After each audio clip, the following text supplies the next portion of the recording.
सदर साहब ने जनाब 9 मार्च का ऐलान तो कर दिया कि 9 मार्च को इलेक्शन होंगे और अब उस पर एक पूरे मुल्क में बहस जारी है।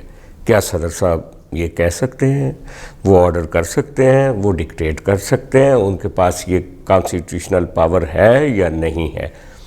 ये एक बहस है जो कि जिसमें वकला और एंकर्स और मुख्तलिफ टीवी चैनल्स की ट्रांसमिशन जारी है।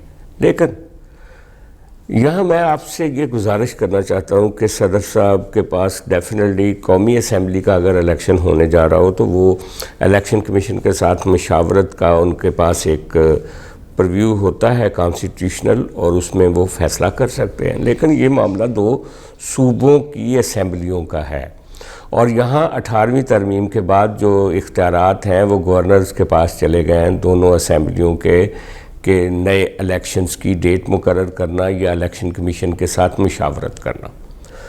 प्रेसिडेंट साहब जो हैं वो एक मशवरा तो दे सकते हैं, किसी को भी मशवरा दे सकते हैं, लेकिन चूँकि उनका इंतज़ामी ओहदा नहीं है लिहाजा वो ये नहीं कह सकते कि आप ये काम करें।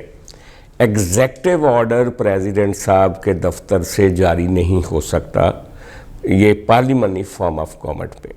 आपने देखा ही होगा कि बरतानिया में मलका जो हैं उनके इख्तियारात रस्मी तौर पे बहुत ज़्यादा लिखे गए होते हैं और उनका कॉन्स्टिट्यूशनल भी अनरिटन है, लेकिन वहाँ पे आज तक जितने भी क्राइसिस पैदा हुए, फाइनेंशियल क्रंच आए वहाँ पे, और कई एक वज़ीर आज़म गया फिर दूसरा वज़ीर आज़म गया, इस दौरान वहाँ पे सियासी बहरानों के बावजूद कभी भी मलका ने मदाखलत नहीं की या अपना कोई ऑर्डर जारी नहीं किया, बिकॉज़ वो एक रस्मी सरबराह हैं यूनाइटेड किंगडम की। इसी तरह यहाँ पे अब हमारे जो सदर हैं पाकिस्तान में 18वीं तरमीम के बाद वो ऐवान सदर जो है वो एक डाक खाना बन के रह गया है। इधर से चिट्ठी आई, उधर से साइन किए भेज दिए, या साइन नहीं किए तो आप रिव्यू कर लें।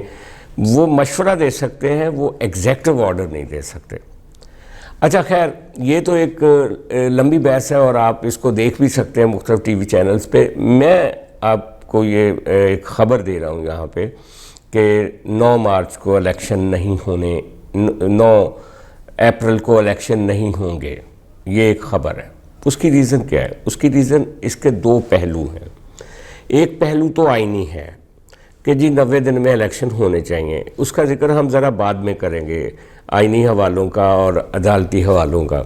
दूसरा पहलू जो है वो हकीकी पहलू है, वो इंतज़ामी पहलू है।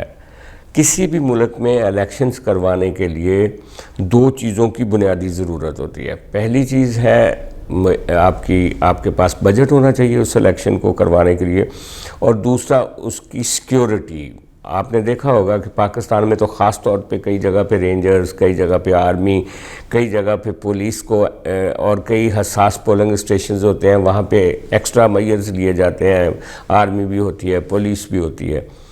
तो ये जो सिक्योरिटी ऑपरेटर्स हैं आपके, वो दूसरा पहलू होता है। पहला पहलू होता है बजट, और उसके साथ साथ इंतज़ामी तौर पे चूँकि इलेक्शन कमीशन के पास अपना स्टाफ नहीं होता तो वो सूबे की इंतज़ामिया मदद करती है महकमा तालीम में से, और दूसरे जो महकमे हैं ख़ास तौर पे महकमा तालीम हो गया, और इससे तालीम से रिलेटेड कुछ और महकमे भी हैं जहाँ से वो अपना स्टाफ लेते हैं, और वो महकमा सेहत से भी लेते हैं।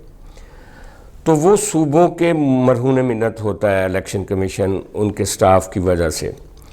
तो सिक्योरिटी की वजह से वो बाज़ औक़ात सूबों की जो आईजीज़ होते हैं उनके मरहून मिन्नत होते हैं, या फिर रेंजर्स के, या फिर फेडरल अदारों के। तो यूँ अगरचे इलेक्शन कमीशन के पास इंतज़ामी इख्तियारात होते हैं, लेकिन वो बराह रास्त बॉस नहीं होते इलेक्शन कमीशन इन सारे लोगों के जिनसे उन्होंने काम लेना होता है। इसमें भी कुछ दिक्कतें हैं जिनको अभी तक हमारा सिस्टम रिज़ॉल्व नहीं कर सका। इसीलिए कहा जाता है कहाँ किसी इलेक्शन में ये हुआ, किसी इलेक्शन में ये हुआ, और वो ग्रे एरियाज़ हैं हमारी डेमोक्रेसी के, हमारे इलेक्शन के। तो मुझे जो इतलात हैं वो ये हैं कि फेडरल गवर्नमेंट और फाइनेंस मिनिस्ट्री जो है उन्होंने वो एक रेफरेंस बना रहे हैं जिसमें वो ये कह रहे हैं कि पाकिस्तान के अगले फौरी इंतखाबात के लिए उनके पास पैसे नहीं हैं। और दूसरा, वजारत कानून एक रेफरेंस बना रही है कि पहली दफ़ा ये हो रहा है कि जनाब सूबों का और वफाक का इलेक्शन अलग अलग हो रहा है, लिहाजा इसके लिए कोई ऐसा ऑर्डर जारी किया जाए ताकि इसी साल दोनों इलेक्शन जो हैं वो इकट्ठे हो जाएं। और तीसरा जो है वो पाकिस्तान के आर्मी चीफ कह चुके हैं कि उनके पास मिलिट्री नहीं है एक्स्ट्रा कि वो आपको इलेक्शन में दें। रेंजर्स और मिलिट्री की तरफ से माजरत की गई है। ये वो पस मंज़र है जिसकी बुनियाद पे मैं कह रहा हूँ कि 9 अप्रैल को तो इलेक्शन नहीं होने जा रहा। अब इलेक्शन कब होगा, 90 दिन के अंदर होगा या 90 दिन के बाद होगा, इसके बारे में डिस्कस कर लेते हैं। मसलन इलेक्शन का फ़ैसला जो है वो इलेक्शन कमीशन ने करना है, और इलेक्शन कमीशन कौन है हम सबको पता है कि वो इलेक्शन कमीशन किसी सियासी जमात के नहीं है, लगाया उनको इमरान खान ने है। लेकिन इमरान खान साहब ख़ुद कह चुके हैं कि उनकी तैनाती जो थी वो बाजवा साहब के कहने पे की गई थी, और न्यूट्रल्स ने उनको कहा था कि जनाब ये बहुत अच्छे एक कैंडिडेट हैं और इनको लगाएं और ये सारे मामला ठीक कर देंगे। लिहाजा इमरान खान साहब सॉरी करके पीछे हट गए और वो सारा उन्होंने इल्ज़ाम न्यूट्रल्स पर लगा दिया। तो अगर मान लिया जाए कि ये न्यूट्रल्स के ही आदमी हैं, तो फिर जब न्यूट्रल्स चाहेंगे तब ये इलेक्शन होगा। और न्यूट्रल्स ने शेख रशीद को भी कह दिया है कि हमने दोनों इलेक्शन इकट्ठे करवाने हैं और अक्टूबर के बाद करवाने हैं, और उन्होंने परवेज़ अलाई को भी कह दिया था जब वो मिलने गए थे कि भाई साहब इलेक्शन इकट्ठे होंगे। तो अब ये इलेक्शन कैसे आगे जाएंगे, जबकि आइन तो आपका कह रहा है 90 दिन में। हम अब आइनी पहलू देख लेते हैं। ऑलरेडी इमरान खान साहब जो है जल्दी इलेक्शन करवाने के लिए वो जो ऐवान सदर का इस्तेमाल तो उन्होंने बाद में शुरू किया, पहले वो लाहौर हाई कोर्ट गए हुए हैं, और लाहौर हाई कोर्ट में ये मामला पेंडिंग है। लाहौर हाई कोर्ट में से जो भी फ़ैसला आएगा, अगर इमरान खान साहब के हक़ में आएगा तब भी मुतासरा फरीक जो हैं वो सुप्रीम कोर्ट जाएंगे, और अगर इमरान खान साहब की मर्ज़ी के मुताबिक ना फ़ैसला आया तो फिर भी वो चले जाएंगे सुप्रीम कोर्ट। लिहाजा मामला जाएगा सुप्रीम कोर्ट। और सुप्रीम कोर्ट हो या इलेक्शन कमीशन हो या पार्लियामेंट हो, आपको पता ही है हमारे मुल्क में न्यूट्रल्स जब चाहते हैं तो वो पार्लियामेंट्स भी अपनी मर्ज़ी का बिल पास करवा लेते हैं, वो जब चाहते हैं तो वो इलेक्शन कमीशन तो खैर उनसे भी फ़ैसला करवा सकते हैं अपना। और वो आपको ये भी पता है कि माजी में सुप्रीम कोर्ट या हाई कोर्ट से वो फ़ैसले भी करवाते रहे। तो न्यूट्रल्स का ये प्रेशर आ जाएगा फिर सुप्रीम कोर्ट पर कि आप इस तरह का कोई मुत्तफ़िका फ़ैसला दें जिससे हमारी इकॉनमी, हमारी सिक्योरिटी, हमारे ऑपरेटर्स और जो हमारा एक रवायत है इलेक्शन करवाने की कि दोनों इलेक्शन साथ साथ हों, इसलिए आप इन इलेक्शंस को नथी कर दें कौमी असम्बली के साथ। और फिर सुप्रीम कोर्ट ज़्यादा से ज़्यादा ये कह सकता है गवर्नमेंट को कि आप कोशिश करें कि वक्त से पहले करवा दें, लेकिन सुप्रीम कोर्ट डिक्टेट नहीं कर सकता वज़ीर आज़म को या पार्लियामेंट को।